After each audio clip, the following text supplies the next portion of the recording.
great power comes great responsibility. Tonnerre de Brest. I'm not locked in here with you. You're locked in here with me. In brightest day, In blackest night. Why so serious?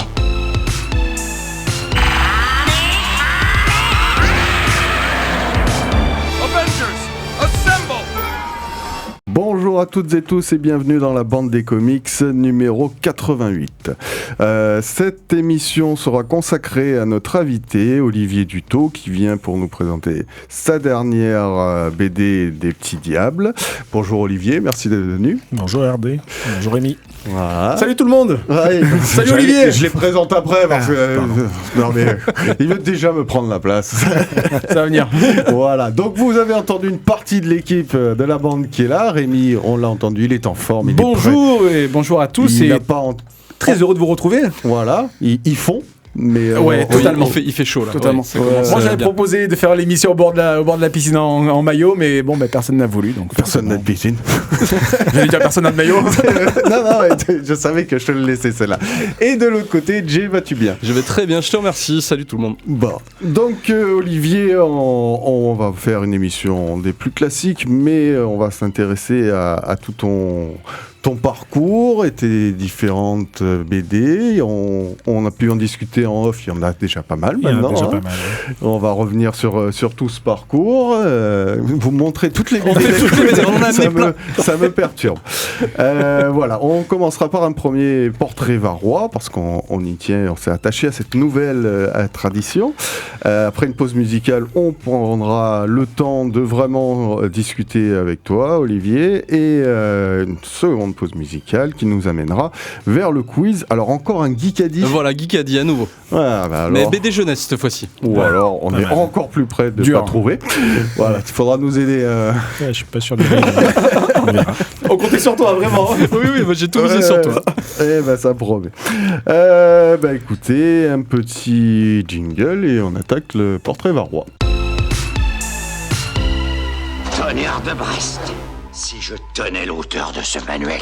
Alors Rémi, vas-y. Olivier, donc pour ce portrait varois, je vais te poser une vingtaine de questions, parfois ouvertes et parfois fermées, avec à chaque fois une justification très courte, ce qui va nous permettre d'en apprendre un petit peu plus sur toi. Ton premier souvenir de lecture ? Alors, mon premier souvenir de lecture, c'est un album qui s'appelait Les Albums Roses de Nathan.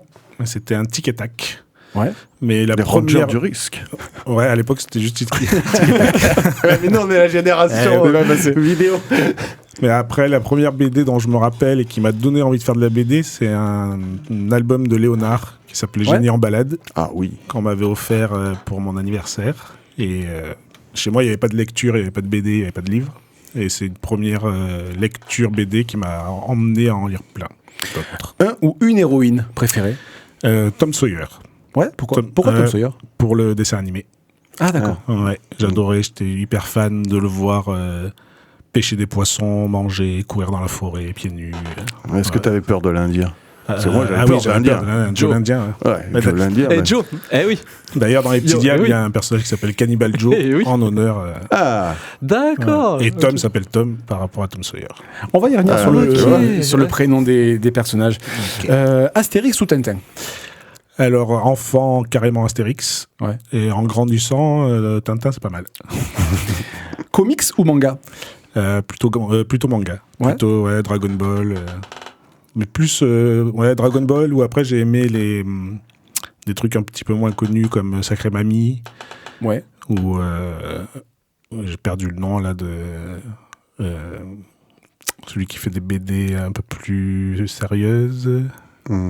Taniguchi, non ? Taniguchi, merci. Le J, il est là. Alors, tu m'as dit combien ? Alors, plutôt Marvel ou DC ? Ou aucun des deux, c'est ce qui est aussi une réponse parfois. Je crois que je connais pas tellement la différence, mais je dirais plus Marvel, parce que c'est Spider-Man, c'est Marvel. Ouais, c'est ça. Allez, Marvel. Allez, ok. Une bande dessinée indispensable. Alors, il y en a des tonnes. Par la tienne. Ouais, par la mienne, bien sûr. Bien joué, Corporate. Non, il y en a des tonnes, mais je pense que je dirais Tout seul de Chabouté. Ok. Voilà, je trouve que c'est une BD assez magique, onirique, et je sais pas si vous connaissez. Qui est un ça vous dessin parle toujours en noir et blanc. C'est en noir et blanc, Il a fait ouais. Moby Dick, il a fait exactement. Landru, je crois. Exactement. Et ça, c'est une BD qui est quasiment sans parole. C'est un gars qui est dans un phare, et ça fait 50 ans qu'il est dans un phare, et il est jamais sorti du phare, et la seule façon qu'il a de sortir, c'est de regarder un dictionnaire, un livre à images, et il rêve par rapport à ça, et tu rentres dans ses rêves, et c'est vraiment merveilleux. Ok. Tu peux rappeler le nom de la BD ? Tout seul. Tout seul, ok. Une routine avant de travailler sur tes planches. Est-ce que tu en as une ? Ça peut être un peu se délier la main, ça peut être quelque chose que tu fais ou non, peut-être pas. Non, je lis. D'accord. Je me réveille, je lis. Et une fois que j'ai lu, je me mets sur mes pages. D'accord. D'accord, tu commences la journée par... Pardon, non, j'enchaîne, mais tu commences la journée par une lecture ? Ouais, parce que souvent, je me réveille tôt en ce moment. Ouais. Et du coup, je lis ou des romans, ou des BD, ou l'équipe. Sur le téléphone. Et en ce C'est moment... bien. Et en ce moment, c'est un peu plus l'équipe. ouais. De l'actualité. C'est ça. Exactement. Ton dessinateur ou ta dessinatrice préférée ? Ouais, ça c'est hyper compliqué aussi, mais je dirais... S'il y en a un ou une qui devrait ressortir ? Ouais, je dirais 100p. Ok, d'accord. Ouais. Pareil, scénariste préféré. Ouais, ça aussi, c'est horrible. Il y en a des tonnes. Quand j'étais petit, je lisais tout ce que Covin faisait, Raoul Covin. D'accord, ça je connais pas. Les tuniques bleues, D'accord, ouais. tout ça, il en a fait des tonnes. Et sinon, j'adore Schultz, qui fait les Peanuts. D'accord, oui. Ouais, je trouve que c'est un scénariste de fou. Un dessinateur de fou aussi. Mais... Ton éditeur préféré, mis à part Soleil ? Ah, ben alors, aucun. Non, mais c'est pareil, petit, j'étais très Dupuis, donc je dirais Dupuis. Ouais, c'est classique, quoi. Librairie ou bibliothèque, ou les deux, ou aucun des deux. Alors, quand j'étais petit... On vole à l'étalage. Ah, j'ai jamais fait ça. Alors, quand j'étais petit, c'était bibliothèque, mais maintenant, librairie à fond. Ouais, Ouais, ok. ouais j'adore. Plutôt neuf ou occasion, concernant la Neuf. bande dessinée ? Neuf, ouais. Ouais, Version française ou version originale ? ouais, française. Question de difficulté Ouais, ou... pas très bon en anglais. Édition standard ou édition de luxe ? Alors, édition standard, parce que j'ai toujours adoré acheter mes BD en grande surface. D'accord. Quand j'étais gamin, toujours. Et je trouvais que c'était fabuleux, ces BD classiques. Un peu le format des Petits Diables, finalement. Et Ouais, le franco-belge, 48 pages. franco-belge classique, avec... Ouais. Voilà. Et ça m'a... C'était toujours aussi ça qui un m'attirait. enfant qu'on laissait dans le rayon BD pendant qu'on allait faire les courses. Exactement. On en est beaucoup, cette génération. J'adorais ça. Papier ou digital ? Papier. Papier, ouais. Pas de lecture en digital ? Si, j'en ai fait un petit peu. Ouais. Des fois, quand je voyage ou quand je suis pas à la maison, mais sinon, je préfère le contact du papier. J'adore l'odeur du livre. Le toucher. Ouais, bien sûr. Édition souple ou cartonnée ? Un format souple ou cartonné ? Alors, en BD, cartonné. Ouais. Après, quand c'est des livres jeunesse, j'aime bien, pour les livres jeunesse, j'aime bien le souple. Mais en BD, ouais, cartonné. Est-ce que c'est par rapport au public ? C'est-à-dire que peut-être que le public jeune aime le livre un peu plus flexible, que ce soit plus pratique ? Ah non, alors pour le public, je sais pas. C'est juste moi, j'ai découvert les livres jeunesse, j'ai découvert ça il y a un moment maintenant. Et après, j'en ai découvert beaucoup à Londres. Et à Londres, ils font des prix moins chers en format souple. D'accord. En fait, c'est une deuxième édition. Et j'adore ces formats-là. Ok. Plutôt série ou plutôt one-shot ? Les deux. Les deux est une réponse. Les deux est une réponse. Ouais, c'est dur à répondre. On va passer un peu à autre chose. Série télé ou cinéma ?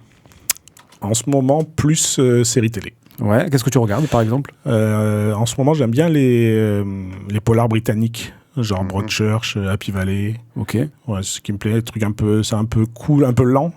J'aime bien ce rythme-là, je les mets souvent en dessinant. Mhm. Et j'aime beaucoup la façon de raconter, c'est très humain, j'aime beaucoup. Mer ou montagne ? Alors là, j'adore les deux aussi, mais je suis quand même un enfant de la mer. Ouais. Ouais, à fond. Ah, bien sûr. Et on termine par thé ou café ? DK. Des cafés. Ça, c'est le docteur qui a dû dire on va arrêter le café. C'est moi, c'est ce qu'il m'a dit.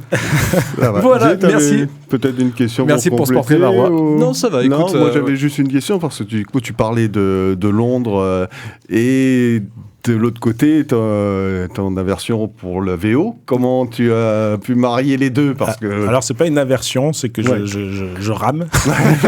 Mais quand je suis à Londres, j'essaie de me démerder en parlant le mieux que je oui. peux. Mais ça t'amène pas, je veux dire, tes lectures en anglais, ça t'a pas poussé à... Non, pas trop. Non. Non. Bon, Après, si je lis, après les livres que j'achète en Angleterre, je les lis en VO, mais c'est Voilà. des livres jeunesse, il y a très peu de texte. D'accord. Donc ça, j'arrive à comprendre. Mais si c'est une BD ou quoi, je préfère le confort de la VF. Ouais. Ok. Ça va. Tu vois, c'est un truc que je me demandais souvent, et aussi au niveau des auteurs, quand tu as cette version anglaise et la version française, faudra peut-être un jour poser la question à un auteur de savoir s'ils perdent en traduction ou quoi que ce soit. L'anglais est moins riche que le français, donc il y a... Enfin, moi je sais que de mes cours de fac, c'était ça. L'anglais est très aride comme langue, là où le français est beaucoup plus riche et beaucoup plus empoulé. Donc je pense que ce sera peut-être plus compliqué d'avoir du français vers l'anglais, tu vois, où tu vas devoir réduire. À l'inverse, quand tu parles de l'anglais vers le français, tu peux te permettre plus de fantaisie de traduction, ce qui sont peut-être plus facile. Ouais, c'était une de mes réflexions qui ne servait à rien pour le moment. Non, mais ne nous inquiétons pas. C'est mes souvenirs de LEA qui reviennent. Tu vois, comme quoi, tout n'est pas perdu. C'est très bien. Retour dans la jeunesse. C'est ça, 20 ans en arrière. Allez, on va quand même se faire une première pause musicale. Jay, que as-tu choisi King Gnu avec le morceau Aizo, qui est l'opening de la saison 3 de Jujutsu Kaisen, donc du manga. Évidemment. Ça va crier, ça. C'est probable. Non, pas trop. Ah ouais. King Gnu, ça va. Non, ça va. Allez, on écoute. I believe comics are a form of history that someone, somewhere felt or experienced. C'est jusqu'à la dernière note chez nous. À chaque fois. Comment ça marche. Vous êtes de retour dans la bande des comics avec notre invité spécial Olivier Dutot. On en va se pencher un peu sur son travail et la dernière mouture, donc la maison infernale, les petits diables. Tu vas nous raconter tout ça. C'est toi qui fais la présentation, très cher Rémi. Si ça vous dérange pas, je me lance. On s'incline devant ta connaissance. Olivier, merci d'être avec nous donc pour présenter le prochain tome qui n'est pas encore sorti quand on enregistre, La Maison Infernale des Petits Diables, qui est à apparaître comme toujours chez Soleil, qu'on remercie d'ailleurs pour la prise de contact. Tu as déjà parlé un petit peu de ton travail, mais j'aimerais savoir en fait ce que tu as eu. Est-ce que tu as eu un parcours classique, école d'art, école des beaux-arts, ou au contraire tu as griffonné sur une feuille au fond de la classe? Non, alors j'ai beaucoup griffonné en classe, chez moi. J'ai fait un bac scientifique. J'étais plus doué pour les sciences que pour les dessins.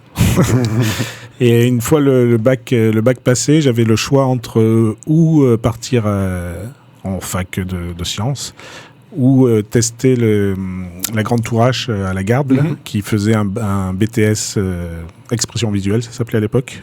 Et j'ai voulu tester ça pour apprendre des techniques de dessin, etc. Et j'ai eu la chance d'être pris, donc j'ai fait ça. Mais à cette époque-là, la BD, c'était pas trop leur ami. Et moi, je voulais faire que de la BD. Donc, j'ai pas appris grand-chose là-bas. J'ai eu mon BTS, mais j'ai eu la chance de rencontrer Didier Tarquin à cette époque-là, juste avant, pendant le bac. Et Didier Tarquin, qui était donc du coup qui est le dessinateur de l'Enfeuse de Troyes, donné un atelier et il m'a appris pas mal de choses. Et du coup, je l'avais mis dans mes notes. Du coup, quand tu rencontres Didier Tarquin, lui, il a déjà beaucoup d'expérience dans le dessin. Qu'est-ce qu'il t'apprend et concrètement, qu'est-ce que tu apprends avec lui? Est-ce que c'est les bases? Est-ce qu'au contraire, il t'apprend à trouver ton propre style? Alors Didier, il était il y a le tome 1 qui venait de sortir de l'Enfeuse, qui avait beaucoup marché. Il était sur le tome 2. Donc, fin 90, début 2000? Fin 90, 94, un truc comme ça là, je pense. Ça, ouais. Ok. Et rien qu'en fait le fait de voir des planches originales, rien que de voir sa façon de travailler, parce qu'il nous apportait son travail. En fait, il faisait un atelier, on était plusieurs, et il apportait ses dessins. Et rien que de voir ça, rien que de voir la qualité de travail, déjà ça met une claque. Et on se dit waouh, on a encore du boulot, quoi. Parce que toi, tu arrives à décortiquer ce que lui faisait au niveau sur sa planche. Pas décortiquer, c'est que d'un seul coup, tu vois la qualité de tes dessins et tu vois la qualité d'un pro. Et il n'y a pas photo. Et puis après, Didier était très bon parce qu'il savait s'adapter à chaque dessinateur qu'il y avait dans son atelier. Donc il savait aussi bien faire en réalisme qu'en humour. Et du coup, il nous montrait certaines façons d'ancrer. Quand on lui montrait des planches, il arrivait à nous critiquer, à nous dire ce qui allait pas. Et il y a un truc qui avait pas de prix, c'est que ça donnait une motivation de fou. De voir ça, de pouvoir parler avec un pro, de voir que c'était faisable. Et c'est ça surtout, c'est d'être avec quelqu'un qui a publié et d'un coup de se dire, en fait, mon rêve d'enfant de faire de la BD, grâce à lui, ça peut être concret, où lui est arrivé. Ouais, c'est exactement ça. En fait, lui, à chaque fois que je lui en parle, que je le remercie, il me dit, mais en fait, qu'il a rien fait, qu'il a juste accéléré le processus. Il a pas tort, mais en même temps, parce qu'en fait, pour arriver à faire ce genre de métier, il faut avoir envie. Tu peux être hyper doué en dessin, mais si t'as pas l'envie, tu n'y arriveras jamais parce que c'est beaucoup de travail. Et moi et d'autres qui étaient à l'atelier, qui ont réussi, on avait hyper envie. Moi, j'étais nul en dessin pour de vrai. Hein. J'étais vraiment très mauvais. Et c'est juste parce que j'ai jamais arrêté de dessiner que j'y suis arrivé. Didier, ça a été une motivation en plus des autres motivations. Là, après, tu publies des premiers travaux dans l'Enfest Mag. Quelle exigence il a eu envers toi ou vous, un peu les élèves de son atelier, pour vous dire, ben voilà, maintenant, vous avez la chance l'opportunité de publier. Est-ce qu'il n'y a pas une pression et comment on se retrouve face à sa planche, tu vois, pour se dire, ben maintenant, concrètement, il faut que je produise X planches pour le prochain numéro. Ouais, avant l'Enfest Mag, quand on était dans son atelier, il avait eu un contact avec un magazine régional qui s'appelait Évasion Mag, et il fallait qu'on fasse une page par mois. Et il nous a lancé ça en défi, en fait. Il nous a dit, on m'a demandé de le faire, moi je peux pas le faire, je vous ai branché dessus. Maintenant, tous les mois, tous les mois, vous devez faire une planche. Et en fait, c'était une façon de nous mettre au travail et de nous dire, vous avez des délais, vous devez les respecter. Et si vous les respectez pas, tant pis pour vous et vous plantez un magazine. Donc du coup, ça, on a fait pendant 1, 2, 3 ans, je me rappelle plus. Et après est arrivé l'Enfest Mag et du coup, ils savaient que vous étiez capable. On était capable. Et après, là, il y a eu Christophe Arleston, qui était le rédacteur en chef, et qui a vu nos dessins, et qui a vu mes dessins, et qui m'a dit allez, on y va. Et là, il fallait fournir c'était des strips au début, avec un petit personnage, et après, c'était aussi des illustrations de courriers de lecteurs, ce genre de choses. Donc ça t'a permis de toucher à plusieurs formes de dessin, le strip, mais aussi le récit. Là, tu travaillais seul à ce moment-là ? Oui. D'accord, et du coup il faut apprendre à écrire un scénario, à trouver des gags, ça se travaille aussi avec Didier ou d'une autre manière ? Non, ça j'ai toujours fait tout seul d'écrire les scénarios. Après j'ai souvent fait des gags plutôt, des strips ou des gags en une page, plus rarement des histoires de 3-4 pages. Mais je sais pas, ça c'était, je pense à force d'en lire beaucoup, et puis j'en avais fait beaucoup quand même avant, même en amateur. Quoi. D'accord. Et je pense que je faisais lire et que les gens comprenaient, donc c'était déjà pas mal. C'était une victoire en soi. Ouais, c'est ça. Et comment se passe l'arrivée sur les Petits Diables ? Est-ce que le travail avec Didier, sans arriver au bout du truc, ou sans parler peut-être de lassitude, est-ce que tu as envie, toi, à ce moment-là, de dire, tiens, maintenant, je veux ma propre série et je me lance ? En fait, dans l'Enfest Mag, j'avais ma propre série. C'était un personnage qui s'appelait Isbarkan, c'était un petit sorcier, et que j'avais du coup créé de A à Z. Au début, c'était des strips, après, c'est devenu des pages gags, et après, j'ai fait un premier album, un deuxième, mais à un moment donné, je me suis heurté au fait que le personnage était seul, et j'arrivais plus à trouver de gags, ça devenait redondant, et je tournais un peu en rond, et c'était de l'heroic fantasy. Et j'ai voulu faire un truc complètement différent. Je voulais faire 2 personnages, donc Tom et Nina, et que ce soit contemporain. Donc j'ai pris en fait le contre-pied d'Isbarkan pour tester d'autres choses, pour dessiner d'autres choses, et puis... c'était pas par lassitude, c'était juste un moment par défi, passer à autre... Ouais, c'était par défi, et puis Isbarkan, on avait fait 2 albums, ça n'avait pas marché, donc du coup, c'était peut-être le moment de passer à autre chose aussi, et... Voilà, c'était une façon de rebondir et aussi de tester d'autres parce que j'avais jamais dessiné finalement de trucs contemporains. D'accord. Une maison, j'ai dessiné toute tordue en Heroic Fantasy. Là, il fallait que ce soit un peu plus stable. Parce que Fantasy, par définition, c'est très lourd en détail, à faire. Avec mon style, non. Ouais. Il y avait de la forêt. Tu mets un vieux dragon. Il est d'accord, à 4 sapins, ça passe. Okay. Voilà, et du coup, alors j'ai découvert que les Petits Diables au début, le titre s'appelait Tom et Nina. Exactement. Mais il y a eu un petit souci avec Tom et Nana, et du coup on a changé de braquet. Ouais, c'est ça. C'est qu'en fait, moi je connaissais pas du tout Tom et Nana, ce qui me semble aberrant maintenant, mais je connaissais pas du tout. Moi je me suis posé la question justement en voyant les noms la première fois, s'il y avait un rapport, un hommage ou quelque chose. Non, parce que Tom, je l'ai appelé par rapport à Tom Sawyer. Ouais, et Nina, c'était je sais plus pourquoi. Mais puis un jour, on a sorti Tom et Nina et on reçoit une lettre de Bayard qui fait ça ressemble beaucoup à Tom et Nana quand même. Ah, donc il va falloir arrêter. Qu'est-ce que c'est donc que Tom et Nana? Et après, je me suis dit, c'est pas possible, personne ne croira à ça. Et du coup, on a changé le titre. Mais parce qu'à cette époque, je sais pas, Tom et Nana, ça avait déjà beaucoup d'années de publication, je me rends pas compte. Oui, d'accord. Ah oui. C'était dans J'aime lire dans les années 80, donc à la fin des années 80. Ah ouais, d'accord, ok. Ouais, non, c'était un truc qui était en place de. C'est juste que moi, je connaissais pas, c'est tout. Je pense que la plupart des gens connaissaient. Ouais. Bon, bref. Bah ça a été cordial avec Bayard. Ouais, c'est jamais trop cordial quand tu reçois une lettre Oui, d'accord. d'avocat. Ah oui, d'avocat carrément. Entre maisons d'édition, ils se parlent comme ça. Ouais. Mais c'est pas allé plus loin, mais on a changé le titre. Et, puis, Ouais. Et du coup, pourquoi ça s'appelle Les Petits Diables? Est-ce qu'il y a eu... Bon, je me doute que en lisant la BD, ça coule de source, mais c'est arrivé sur une réflexion, ça a été une longue réflexion. J'ai cherché plein de titres, je trouvais pas un truc qui collait bien. Et puis après, Les Petits Diables, ça m'a plu. Il n'y a rien de particulier. C'est juste que j'ai aimé la sonorité du nom. Ouais. Et alors, du coup, le prénom des personnages, Tom et Nina, tu as dit que Tom venait de Tom Sawyer et Nina, on ne sait plus, mais au niveau de leur caractère, Nina est la grande sœur. Ouais. Et Tom est le petit frère. Est-ce qu'il y a un peu de toi là-dedans ou c'est un peu ta jeunesse qui est retranscrite? Alors, il y a beaucoup de moi dans Tom. Le côté un peu naïf, la coupe de cheveux au bol, ça c'était moi. Parce qu'en fait, au tout début de la série, j'avais dessiné Nina et j'aimais bien la tête qu'elle avait, mais j'avais aucun personnage à lui mettre en face. Et du coup, je me suis dit, je vais me dessiner moi quand j'étais petit, et j'ai dessiné Tom du coup. Donc c'est comme ça qu'ils sont nés tous les deux. Et ouais, du coup, Tom, il était un peu comme moi, un peu naïf, un peu rêveur, et j'aimais bien l'idée que quand j'étais en primaire, les filles, c'était toujours les plus intelligentes. C'était toujours les premières de la classe. Elles avaient toujours, on aurait dit qu'elles avaient 4 ans d'avance sur nous. Et du coup, j'ai joué un peu là-dessus, sur le fait que Nina, elle était beaucoup plus douée, elle en savait plus que son frère, et elle jouait sur sa naïveté pour à chaque fois le faire punir. Ouais, le berner, quoi. Voilà. Et du coup, ça joue aussi sur le contraste entre, alors certes, fille-garçon, aîné et deuxième enfant. C'est toujours une guerre éternelle. Moi qui ai des frères, alors j'ai pas eu de sœur, mais j'ai des frères. C'est une guerre éternelle où à chaque fois le grand frère en fout plein la tronche à son petit frère. Exact. Donc mais c'est des ressorts qui sont aussi inépuisables en termes de gags et de ressorts. Donc oui, c'est inépuisable. Et en plus, moi quand j'étais petit, j'ai un frère mais qui a 11 ans de plus que moi. Donc on s'est jamais disputé. Oui. On était très loin, mais par contre, j'avais un cousin et une cousine qui avaient juste un an d'écart entre eux. Et eux, c'était la guerre tout le temps. Là, c'était incroyable. Et donc, du coup, je pense qu'ils m'ont inspiré. Parce qu'ils se détestaient autant qu'ils s'adoraient. Dès qu'on en touchait un, l'autre, il venait le défendre. Et puis, c'est entre eux, par contre, c'était la guerre. Les carcasses de la création, quoi. Et du coup, Les Petits Diables, c'est un peu. Je pense que je leur dois un peu. Un peu ça, le cousin. C'est ça. Le chat s'appelle Grippy. Oui. Et pourquoi est-ce qu'il pèse exactement 11,8 kg? Est-ce qu'il y a une raison à ça? Déjà, c'est beaucoup trop.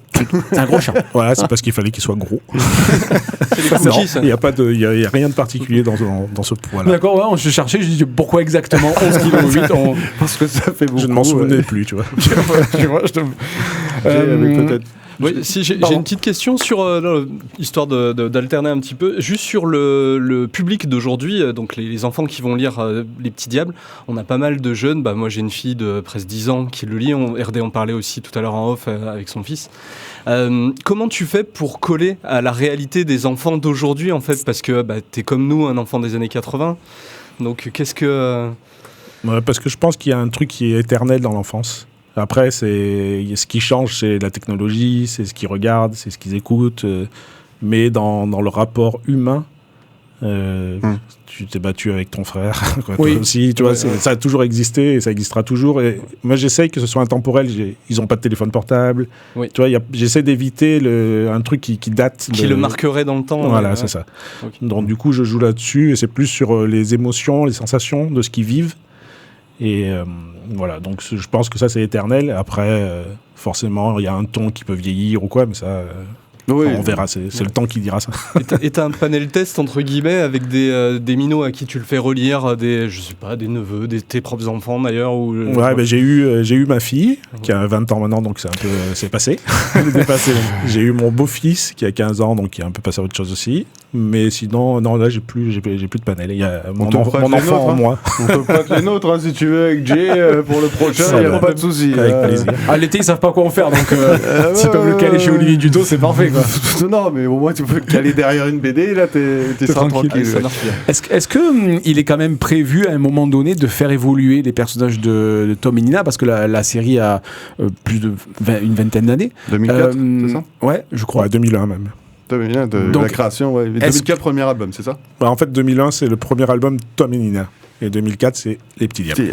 Ok, d'accord. Donc si vous avez un Tom et Nina chez vous, il est collector. Et du coup, est-ce qu'il y a la tentation quand on crée une série comme ça qui dure dans le temps, est-ce qu'on se dit il vaut mieux les laisser, si tu veux, à leur état d'enfant et ça ne bougera jamais, ou est-ce qu'il y a une tentation de faire évoluer? C'est comme Lou, je crois, Lou qui a évolué parce qu'il y a forcément maintenant je pense des jeunes gens qui disent je lisais ça quand j'étais petit, et ils te disent ça quand il a un minot à la main, donc tu morfles un peu, mais est-ce que c'est une tentation? Ouais, après, c'est deux concepts différents. Julien Neal, donc l'auteur de Lou, dès le début, il voulait la faire vieillir. Donc, du premier au 2, elle vieillit dans chaque album. Okay. En fait, elle grandit. Moi, je suis plus dans un concept à la Boule et Bill, c'est-à-dire que ils resteront tout le temps enfants. Il n'y a pas du tout l'idée de les faire vieillir. Je pense que je perdrai tout l'intérêt de ce qui m'intéresse dans ce que je fais. Par contre, il y a une évolution sur le fait de passer du gag, de la page gag, en histoire longue. Les 35 premiers albums, ce sont des gags, une page à chaque fois. Et là, ça fait 2 albums, et celui qui vient de sortir, La Maison Infernale, c'est une histoire longue, donc sur 44 pages, et ça me permet de pouvoir créer des situations un peu différentes et d'approfondir leurs liens.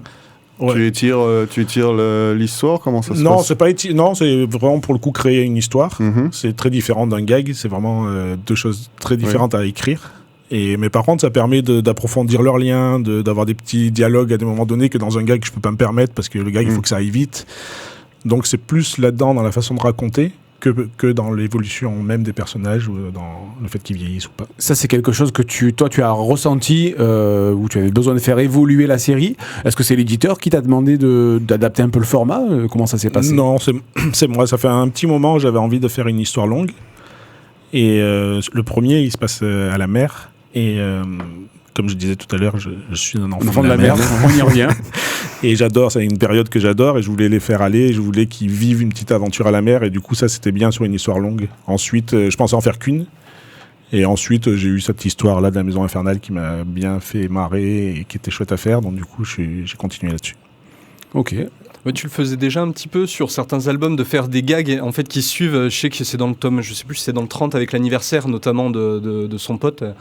Oui. Et tu vois le déroulement de l'anniversaire finalement à chaque gag, après l'anniversaire, etc. Et ça te permet quand même de faire du lien, de mettre du lien entre tes gags. Ouais, j'aimais bien ça. J'aimais bien faire une thématique. Il y a des moments donnés où il y a des albums où je l'ai peut-être un peu trop fait. Et du coup, le problème de ça, c'est que des fois, il y a des gags qui sont pas drôles du coup, parce que tu vas en mettre un pour enchaîner, tu vois. Et du coup, à un moment donné, je me suis arrêté de le faire. Parce que je rentrais trop dans le fait que de me forcer à le faire. Mais après, j'ai adoré le faire en thématique, et ceux des anniversaires, celui-là, j'aime bien, je trouve que ça fonctionne bien. Ah oui, il fonctionne très très bien. Et comment on sélectionne un gag qui va marcher, un gag qui fonctionne pas? Est-ce qu'on y revient, on le fait, on y revient plus tard, une fois que l'album est fini? Enfin, je parle dans le cadre d'un gag, pas dans une histoire complète. Comme tu dis, il y a forcément des niveaux de qualité en fonction de tes pages.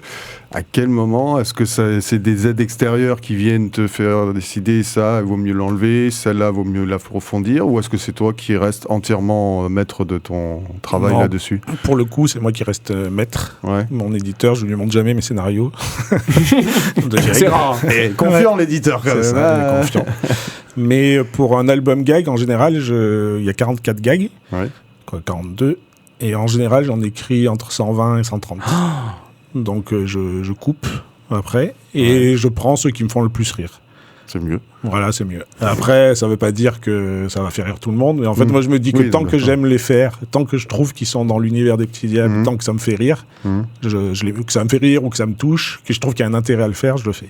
D'accord. Et du coup, j'en ai plein que j'ai jamais fait, et des fois tu peux avoir le début d'un gag, mais pas la chute. Et ça, des fois, tu peux attendre 10 ans avant d'avoir la chute. Ça m'est arrivé d'avoir des carnets. Ouais, il y en a que j'ai trimballé sur 10 albums parce que je savais ce que je voulais raconter, mais j'arrivais pas à la chute. Et puis des fois, hop, ça vient et tu le racontes d'une autre façon et hop, t'as la chute qui vient. Donc ça arrive ça.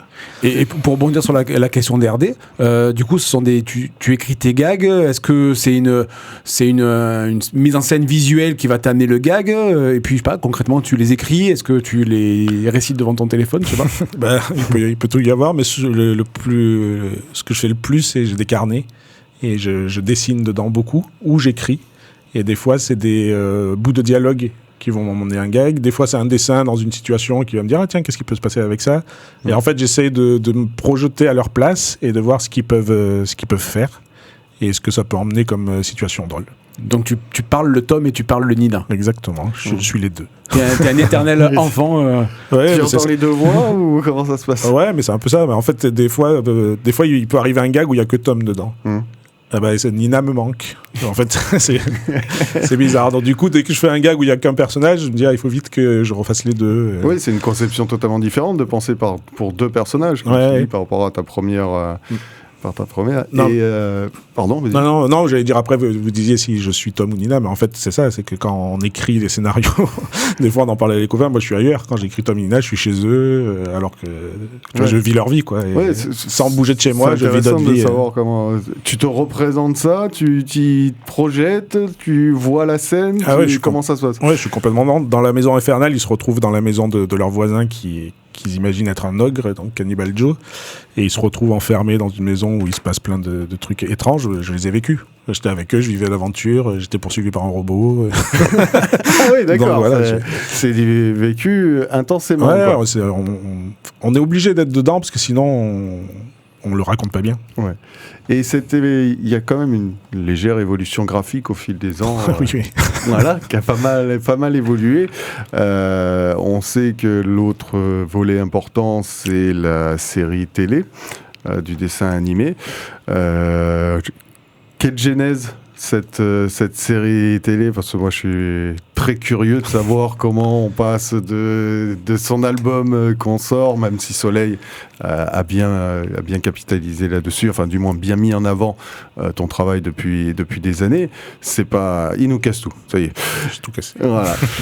C'est pas induit de finir sur une série télé, quoi. Non. Alors dans les maisons d'édition, souvent t'as des gens qui sont payés pour aller chercher des producteurs. Ouais. Donc ils présentent les projets. Et là, je crois que sur Les Petits Diables, c'est le producteur qui est venu, il me semble, qui s'appelle Futuricon. Et c'était à partir du tome 4, je crois, des Petits Diables. Ah, déjà, quand même. Ouais, c'était arrivé assez tôt. Après Angoulême, du coup.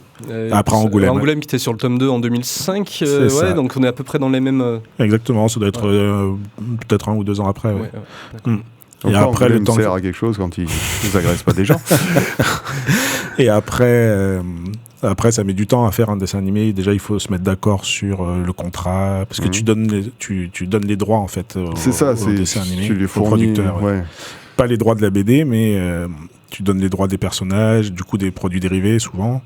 Donc, il faut se mettre d'accord sur le contrat. Donc, une fois que tu as cédé les droits, ils ont ce qu'on appelle une option sur le contrat, et pendant 1 an, ils doivent faire démarcher les chaînes pour retrouver des sous en fait pour le financement du dessin animé. D'accord. Et en même temps, donc du coup, ils doivent faire un dossier avec des dessins, avec des épisodes écrits.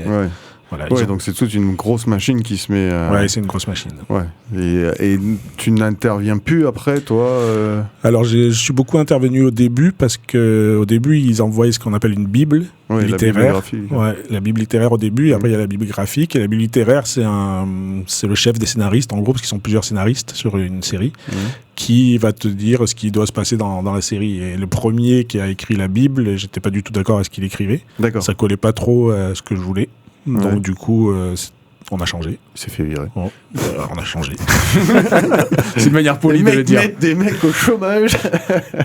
Non, il y avait pas mal de boulot à l'époque. Donc on a changé, et après il faut trouver quelqu'un avec qui tu t'entends bien, mais en même temps il faut accepter le fait que lui il va raconter les choses à sa façon aussi. Donc ça a été difficile à comprendre au début, de lâcher. D'ailleurs, j'ai pas trop lâché au début. Ça a pris beaucoup d'énergie en fait, parce que j'étais pas payé pour relire les scénarios. J'étais pas payé. J'en avais pas mis ça dans le contrat, mais je l'ai quand même fait. J'ai relu tous les scénarios, j'ai retouché, Voilà. Et après, les retouches, ils peuvent te dire d'accord, c'est bien, mais ils ne suivent pas. On en reparle. C'est ça. Mais bon, j'ai eu de la chance de tomber sur un réalisateur qui était, par contre, très fidèle à ce que je voulais et avec qui on s'est très bien entendu. Marc Boréal. Marc Boréal, exactement, et qui a fait un super boulot. Et du coup, quand je lui disais des petites retouches à faire dans le scénario, il se débrouillait pour les mettre à la réalisation. Et pour le dessin, c'est pareil. Le dessin, au début, tu formes celle qui va sur la character design. Tu as la forme à dessiner tes personnages. Et après, à l'époque, on dessinait encore sur papier. Et après, elle a formé plein d'autres dessinateurs. Sur numérique, j'imagine. Bah, au début, non, c'était sur papier, la première saison, je crois. Ouais. Et après, c'est venu il y en a eu 4 de saison, et je crois que le 3-4, c'est sûr que c'est en numérique. Et ça, du coup, ça s'est tout fait en France, et il y a moins de personnes qui travaillent dessus, parce que c'est plus rapide. Forcément. Non, parce que je trouvais que le graphisme de celui-ci se rapproche plus, parce qu'il y a eu... on voit le décalage au début de la série. J'ai dit, moi j'en ai vu plein. J'ai plus beaucoup qui doivent me manquer d'épisodes. Mais on voit que quand la BD est décalée par rapport. Et au fur et à mesure de l'évolution de la BD, alors est-ce que ils t'ont influencé? Est-ce que c'est le nouveau matériel avec le numérique qui t'a ramené à ça? Non, c'est parce qu'en fait le premier album, c'est toujours très bizarre le dessin. Si tu regardes le premier Astérix par exemple, il est pas dessiné pareil. Moi quand je vois le premier Petit Diable, ça me fait rire quoi. Et en fait à chaque fois tu évolues. Voilà. Et après tu as le 1, le 2, le 3, le 4, tu as toujours des évolutions. Et encore sur la couverture ça passe à peu près, mais l'intérieur c'est un cauchemar. Elle a un bec au niveau exactement. Et en fait quand tu regardes bien, il y a une évolution jusqu'au 10, 11, et après ça se stabilise un peu. Mais c'est parce qu'en fait, tu cherches ton dessin, tu t'en rends pas compte. Mais... Ouais. Et là, ma fille, elle avait relu le 11 là, il y a pas longtemps, et elle me dit, mais c'est bizarre, Tom, il est pas pareil que dans le dernier que t'as fait. Et en fait, j'ai regardé, et c'est vrai que Tom, il est pas pareil. Ouais, c'est ça, il a un peu grandi, il est un peu plus long. Mais en fait, quand tu le dessines, toi, t'as l'impression de dessiner toujours le même personnage, tu te rends pas compte que ça change. Ouais, oui, tu vas me dire, tu l'as sous les yeux.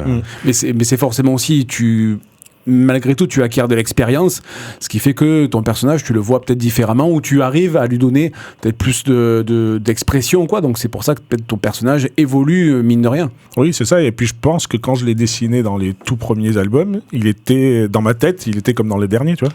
Mais alors qu'en fait, non. Je pense que dans ma tête, je l'avais comme ça, quoi, tu vois. Mais sauf que, en fait, ça rendait pas. Ça rend pas pareil. Non. Oui, du coup, sur la série d'animation, tu as des comédiens de doublage qui vont faire les voix de Nina, de Tom. Est-ce que leur voix, parce que toi, tu te faisais sûrement une idée de ce qu'était leur voix dans ta tête, plus ou moins criarde, au perché ou pas, est-ce que ça colle à ce que tu imaginais? Est-ce qu'aujourd'hui, quand tu dessines, t'entends la voix des acteurs de doublage ou pas? Alors non, j'entends pas leur voix, mais par contre, la première fois qu'on me les a fait écouter, j'ai trouvé que c'était bien. Ouais, je trouvais que pour les criards, il n'y a pas de souci, ils l'ont trouvé. Non, je trouvais que ça collait bien, mais j'ai eu la chance de tomber sur Marc Boréal qui a senti la façon de raconter, qui a senti les personnages, et du coup, il avait une idée des voix. Moi, en vrai, j'avais pas d'idée, mais quand il me l'a fait écouter, je me suis dit, oui, ça ressemble à quelque chose. Ouais, voilà. D'accord. Et donc maintenant, l'avenir... Pour les petits diables, donc on a cette sortie-là, mais où tu as d'autres projets peut-être Oui, l'avenir des petits diables, déjà, c'est l'album qui sort mercredi, là. Et après, je suis en train de travailler sur un album qui sortira à Noël, mais qui n'est pas les petits diables. Une autre BD qui sera sur le sujet de Noël. Voilà, après, je fais aussi pas mal de livres jeunesse. Donc là, j'ai une BD. À la rentrée, j'ai un livre jeunesse à faire. Et après, les petits diables, je sais pas trop si je m'y mettrai l'année prochaine ou celle d'après. D'accord. Donc pour l'instant, c'est pas encore défini. J'aimerais bien repartir sur une nouvelle série. Ah. Donc ça prend du temps, ça, parce qu'il faut tout mettre en place, poser les personnages, les idées. Et donc si c'est du gag, des histoires longues. Alors on peut avoir. Ça donne quoi en ce moment, les réflexions?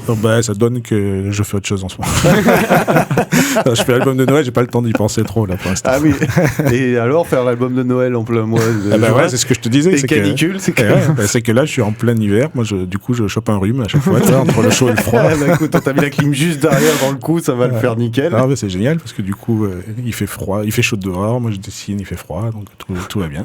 Schizophrénie du dessinateur, quoi. Exactement. Ça c'est sûr. Du coup, faire de l'adulte, c'est un truc qui pourrait t'intéresser ou pas vraiment? Alors, pas particulièrement pour l'instant. J'ai une idée de scénario d'un truc adulte que je vais peut-être coécrire avec un scénariste qui fait plus d'adulte. D'accord. Mais pour l'instant, c'est pareil, on en parle comme ça, mais rien n'est fait.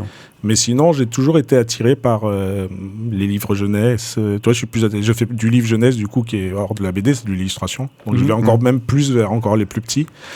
Et après, je te dis pas qu'un jour, j'en ferai pas, mais pour l'instant, ce qui me plaît, ce qui m'a toujours inspiré, c'est la jeunesse. J'ai vu que tu as fait les 3 petits chatons, je crois, ou les trois chatons. Non, c'est pas ça. Encore. 3 petits chats. Non, c'est Charlie et c'est 6 chats. Et 6 chats, d'accord. Et 6 chats Charlie. Six chats. 6 chats Charlie. D'accord. C'est l'exercice d'orthophoniste. C'est drôle. Exactement. Et là, tu travailles avec un dessinateur, et Oui. c'est ce qu'on a vu. Tu fais de plus en plus de scénarios jeunesse. Est-ce que c'est comment on arrive à travailler sur ce format alors qu'on a été habitué au gag page? C'est différent, j'imagine. Ouais, c'est assez différent. Ça, c'est pareil. C'est à la naissance de ma fille, j'ai découvert le livre jeunesse et j'ai eu un coup de foudre sur le livre jeunesse, comme j'avais eu un coup de foudre de BD quand j'ai découvert Léonard. Et j'ai toujours voulu en faire. J'ai toujours reculé parce que c'est pas le même métier tout à fait. Il faut raconter différemment. Et un jour, j'ai franchi le pas, et j'ai fait mon premier album et après j'en ai fait plusieurs. Et j'ai toujours eu envie d'écrire pour les autres aussi parce que je suis vraiment un très grand fan, si on peut dire, je suis amoureux des dessinateurs. Du coup, j'adore voir le dessin des autres. Et quand tu donnes ton texte et qui est dessiné par quelqu'un d'autre, il y a un côté magique de recevoir ça. Ouais, j'adore. Parce qu'ils se l'approprient et souvent ils ont peut-être des idées que tu n'aurais pas eu peut-être. Ouais, dans les 6 chats de Charlie, là, c'est Way qui dessine et c'est vraiment un dessin que je suis incapable de faire. Et il y a un côté très mignon, très fin, très doux. Et comme moi, quand je reçois ça, je suis au paradis. Tu reçois du mignon très doux, ça te fait du bien. Ouais, c'est ça. Mais ça permet aussi d'enrichir ta carrière et de pas rester systématiquement sur le même format d'album, ce qui est important, je pense, pour un artiste. Oui, exactement. Après, pendant 20 ans, j'ai quasiment fait que les Petits Diables. Pendant 20 ans, j'ai fait des gags, je faisais 2 albums par an des Petits Diables. Donc, c'est énorme, hein, le rythme. Ouais, le rythme est assez énorme. Ouais. Donc, je faisais que ça et j'ai toujours eu envie de faire autre chose à côté, mais comme j'étais lancé dans ce rythme, il y avait un côté confortable aussi de savoir que tous les 6 mois, tu avais l'album des Petits Diables à faire. Donc, c'était cool. Et à un moment donné, l'envie a pris le dessus de faire autre chose et j'ai commencé à écrire, à proposer. J'ai eu la chance que ce soit pris. Et on appelle ça la quarantaine. Oui, c'est ça. C'était pas loin de ça. J'en suis sûr. Hein. Est-ce qu'un long métrage des Petits Diables, c'est un truc qui pourrait voir le jour ou non? Ça a été en discussion longtemps. En fait, on a fait Les Petits Diables. Déjà, le dessin animé, c'était 4 saisons. C'est assez rare pour une adaptation en BD. Je pense que c'est ce qui a le plus de saisons. En tout cas, à un moment, c'était ça. Et on voulait faire un long métrage. Quand le producteur voulait faire un long métrage, et on en a parlé beaucoup. Et je sais pas si c'est vraiment tombé à l'eau totalement ou pas encore. D'accord. Je sais pas. Voilà. Donc on pourrait avoir... On verra. C'est surprenant le cinéma. Oui, je pense qu'il y a plein d'intermédiaires et de financement. Donc un jour ça se fait, et puis le lendemain ça se fait plus. L'audiovisuel, c'est particulier. On est très bien en BD, seul chez soi avec la BD. L'audiovisuel, il y a trop de monde dessus, c'est assez compliqué. C'est assez bouché, ouais. Je sais pas si on a encore on a le temps de petite questions, si vous voulez. Je t'en prie. Du coup, par rapport à tes différents personnages, et notamment Cannibal Joe, on en a parlé un petit peu depuis le début. Est-ce que tu peux nous en parler, ce personnage, parce qu'il est toujours un petit peu mystérieux, voilà. Oui, il est mystérieux, mais pour moi, comme tous les voisins. C'est Joe l'Indien.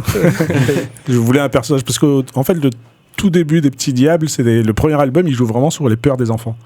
Et du coup, forcément, Joe l'Indien faisait flipper tous les enfants quand on était petits. Hein, et du coup, j'ai voulu mettre un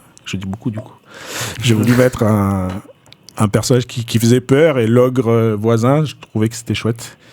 Et il est resté un petit moment, et après, je me suis dit que c'était un peu redondant il va nous manger, puis finalement il nous mange pas, c'était gentil. Et du coup, et dans cet album, je suis revenu à ça dans la Maison Infernale, et c'est vraiment, j'ai poussé le truc jusqu'au bout, je crois. Ouais, c'est très sympa. Et puis, passer le pas, quoi. Puis plusieurs interprétations pour la fin aussi, c'est exactement. Assez sympa. Je voulais garder ce petit doute. Mais c'est bien aussi de donner de la profondeur à des méchants, pas juste dire bon voilà, c'est le voisin, il est méchant, et peut-être qu'il il est pas aussi méchant, peut-être qu'il a d'autres raisons, il vit pas comme les autres. Donc c'est bien aussi de développer les personnages autres que les Petits Diables, parce que ça permet des rebondissements et des gags, et de faire avancer l'histoire. Oui, c'était ça l'idée des histoires longues, c'était d'approfondir les personnages secondaires, les personnages principaux, c'était d'apporter un peu plus de fond à la série. Très bien, écoutez, on a pas mal fait le tour, hein, j'espère qu'on vous a bien présenté Olivier et son travail. On vous invite à aller le voir, de toute façon. Vous pouvez allumer la télé, je sais plus sur quelle chaîne c'est. C'est encore diffusé Au début, c'était Canal Plus Kids. Encore discuté. C'était Canal Kids au début, Non, et puis après ils ont ouvert... on doit être sur Télétoon, un truc comme ça. Télétoon, c'est possible. T'inquiète. Ça les sisters. Ça permet aussi de faire redécouvrir la série à ceux qui sont passés à côté. Moi, je sais que mes enfants n'étaient pas spectateurs des Petits Diables. Ça permet aux jeunes d'aujourd'hui aujourd'hui, mais voilà, de trouver encore un public et de faire vivre et revivre la série. Et ça, c'est bien d'avoir plusieurs chaînes pour ne serait-ce que pour ça. Ça, c'est super. Mais la BD vit encore très très bien en médiathèque. C'est ça. L'autre jour, je posais la question en librairie où quand il n'y a pas de nouveauté, ils n'ont pas forcément d'anciens tomes des Petits Diables, selon la taille de la librairie bien sûr. Alors que voilà, là il y a un nouveau tome qui va sortir, ils vont faire du réassort. Par contre, en médiathèque, nous on a toute la série et ça sort encore régulièrement et on a des jeunes qui le prennent par pile de 10 quoi. Ouais, souvent ça marche très bien en bibliothèque. Les grandes séries comme ça, c'est vrai que l'avantage de la médiathèque, c'est que tu peux te le lancer là-dedans. Et même dans des séries un peu plus anciennes, effectivement, qui ont 20 ans, il n'y a aucun souci quoi. Ça continue de vivre au quotidien. Quoi. Et on voit sur les salons, pour faire un bref retour sur la fête du livre d'hier, où on sait que les premiers tomes sur des longues séries comme ça, on sait que c'est toujours attractif pour les lecteurs qui sont de passage ou pas, parce que c'est le moyen de débuter une série, si tu veux, alors même si les séries sont peut-être, tu vois, indépendantes au niveau des tomes, tu seras jamais perdu si tu commences par le numéro 28, mais on sait que, voilà, quand on prépare les stands, on sait que d'avoir une jolie pile, tu vois, du tome 1, mine de rien, tu peux dire, tiens, j'ai mon fils, mon neveu, un petit cousin, tu chopes le et moyen, tu dis, ça sera une porte d'entrée. On sait qu'on parle très souvent des portes d'entrée dans cette émission. C'est une porte d'entrée sur une série, parce que Les Petits Diables, même si pour ma part, je n'ai jamais regardé, mais ça parle à tout le monde, ça permet de dire, tiens, voilà, et il y a l'effet de transmission aussi, et de se dire, tiens, voilà, tu vas découvrir Les Petits Diables, et puis tu verras où ça va te mener. Exactement. C'est vrai que les tomes 1, c'est ceux qui partent le plus en dédication. On sait, faut blinder les tomes 1. Faut blinder. Exactement. Pourtant, tu leur as dit, il faut leur dire que c'est mieux dessiné après. Allez, on va faire cette deuxième pause musicale. Parachute. Tout à fait, de Hayley Williams, qui est la chanteuse de Paramore et qui a une petite mention du sens d'araignée, du spider sense dans ses paroles. Donc je me suis dit, allez, let's go. Ouais, fait péter. Okay. I believe comics are a form of history that someone, somewhere felt or experienced. Vous êtes de retour dans la bande des comics, émission 88 spéciale Olivier Dutot. On s'est penché sur son travail et donc Les Petits Diables, on a pas mal parlé. Maintenant, on va passer au quiz. Avant cela, je vous rappelle que vous pouvez nous retrouver en podcast sur à peu près toutes les plateformes. Toutes, même. Voilà. En vidéo pour admirer nos physiques de radio. Coucou les gens. Sur YouTube. Et bien sûr, on a nos réseaux pour pouvoir discuter, poser des questions, etc. etc. Vous pouvez nous retrouver sur radio-active.net ainsi Exactement. que toutes les autres émissions diverses et variées et souvent de qualité. Tout à fait. Exactement. Bref. Et vas-y. Au moment de la diffusion, cet après-midi, donc, on sera en direct et en public à la médiathèque d'hier pour 2 émissions en public. C'est vrai. Donc, à ce moment-là, quand vous écoutez l'émission, venez nous voir le samedi après-midi à la médiathèque d'hier à partir de 15h. Ça va être chouette, on va bien rigoler, on va parler BD et gastronomie et comment ramener les jeunes à la culture. Donc, venez faire un tour, c'est gratuit. On sera là tous les 3, on sera intenable, surtout moi. Ouais, il y aura des lots à gagner, il y aura ça doit être sympa. Voilà. Donc, on va discuter. Rémi est gagné en lot. Voilà. Ça. On peut plus. Il repart avec quelqu'un, c'est fini. C'est le gros lot, j'avoue c'est le gros lot. Très bien. Écoute, tu as bien fait de rappeler. C'est vrai que j'avais pas le bonjour avec la diffusion. On se rappelle à l'instant. Exactement. Heureusement qu'on est complémentaires tous. On va faire donc le quiz Geekadi. Et donc, je te laisse la main, Jay. Une énigme pour Batman. La résoudras-tu ? Ça c'est mon J. Voilà, on bosse le jingle, c'est pour les lancer, quoi. Voilà. Alors, qui a prononcé ces phrases dans des bandes dessinées jeunesse. Alors, bande dessinée jeunesse au sens très large.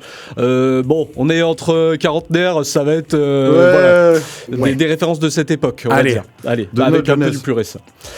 Ce soir, alors je vais essayer de faire les voix parce que tu m'as demandé la dernière fois, tu m'as demandé de faire les voix. Je vais tenter de me rapprocher un peu. Okay. Le mieux possible. Ce soir, c'est menu zombie avec plein de cervelle dessus. Kid Paddle. Arrête, tu me donnes faim. Kid Paddle, non ? C'est pas Kid Paddle. Non. Est-ce que l'un de vous l'a celle-ci ? Titeuf ? Ce soir, c'est menu zombie avec plein de cervelle dessus. Arrête, tu me donnes faim. Les Petits Diables. C'est Les Petits Diables. Olivier, on compte sur toi là. C'est toi qui l'as écrit, Olivier. C'est vieux tome. C'est dans le tome 3. Il y a prescription. On met ça, allez, ok. Prescription. J'étais jeune. Tome 1 de quelle planète? Est-ce que la voix ressemble du coup? Exactement la même. J'aurais dû reconnaître. Allez, une autre. Alors, Tu crois que tu iras en enfer ou au paradis, toi ? J'irai où ils offrent des cookies. Garfield ? Pas Garfield. Ouais. Il n'y a pas que dans Les Petits Diables qu'il y a un personnage qui aime beaucoup les cookies. Il y en a un autre. Titeuf ? On fait chance qu'on va refaire les mêmes à chaque fois. Ça va tourner en rond. Non, qui est-ce qui court personnage. après les cookies Pétard, C'est très actuel. Là, pour le coup, on est sur une série actuelle jeunesse.